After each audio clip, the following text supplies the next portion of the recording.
ஒத்துழைப்பு கொடுக்கிறார்கள்.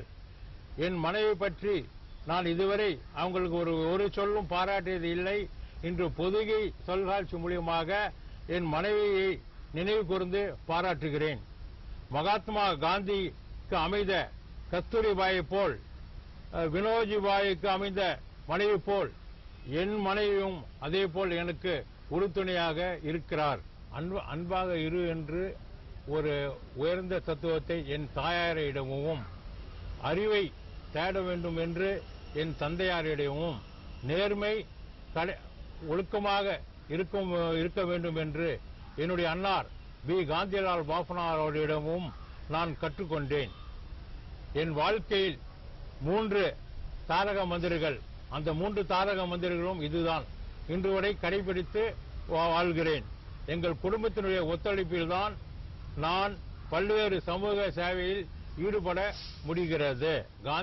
காந்திவாதியாக, ரோட்டரி சங்க உறுப்பினராக, மனிதநேய மக்கள் தலைவராக, காமராஜர் நூற்றாண்டு நிறைவு அறக்கட்டளை தலைவராக, பொதிகை காலேஜின் தலைவராக, பல கல்வி நிறுவனங்களின் உறுப்பினராக என்னால் இருக்க சேவை பண்ண முடிகிறது.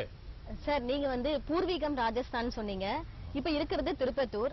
ஆனா அருமையான தமிழ்ல அழகா பேசும்பொழுது ஜெயின் சமூகத்தை சார்ந்தவரா என்பதிலே ஒரு சந்தேகம் வருது எங்களுக்கு. ரொம்ப அருமையா பேசுறீங்க தமிழ்ல. இது எப்படி உங்களால முடிஞ்சது, சாத்தியமாச்சு? உங்களுடைய தாய்மொழியை விட்டு தமிழுக்கு எப்படி வந்தீங்க? நான் என்னுடைய தந்தை திருப்பத்தூருக்கு 90 வருடத்துக்கு முன்பே வந்துவிட்டார்.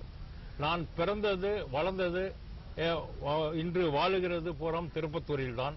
திருப்பத்தூர் கல்வியில் பயின்றேன். ஆதலால் என்னால் தமிழ் பேச நன்றாக முடிகிறது. எல்லோரும் இங்கு அதிகமாக வாழ்பவர் தமிழர்கள். அவருடன் எப்பொழுதும் நான் என்னுடைய நட்பு தமிழர்களிடத்தில் தான் அதிகம் உள்ளது. ஆதலால் நான் நன்றாக தமிழ் பேச முடிகிறது. சார், திருப்பத்தூரை பத்தி பல நிகழ்ச்சிகள் சொன்னீங்க. காந்தியடிகள் வந்து போன ஊரு, மு. வரதராஜன் அவர்கள் பணியாற்றிய ஊருன்னு.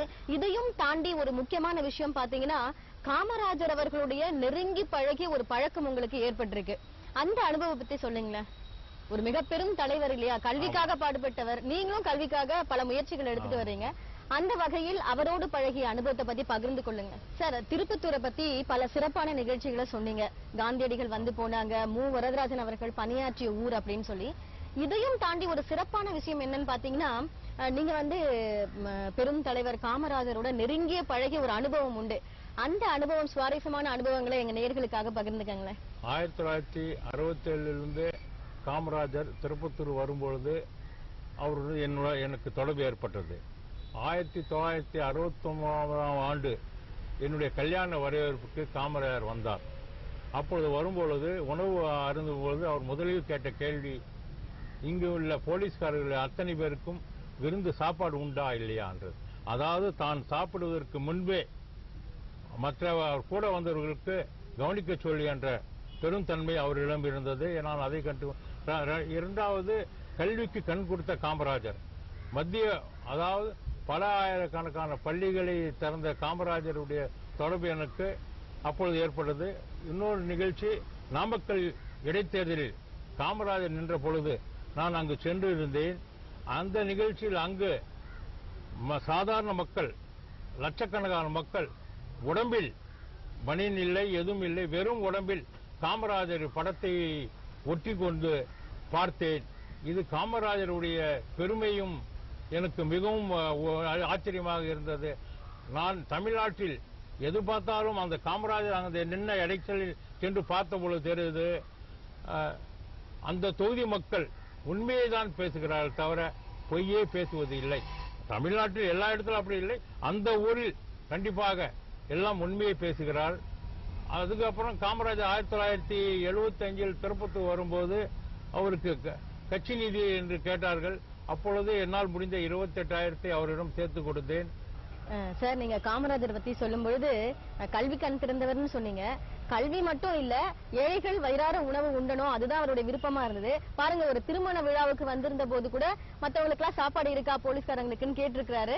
அதுக்கு உங்க பதில் எப்படி இருந்தது? நீங்க அதுக்கெல்லாம் ஏற்பாடு பண்ணிருந்தீங்களா? நான் என்ன சொன்னோம், வந்த அத்தனை பேருக்கும் இங்கு விருந்து உண்டு.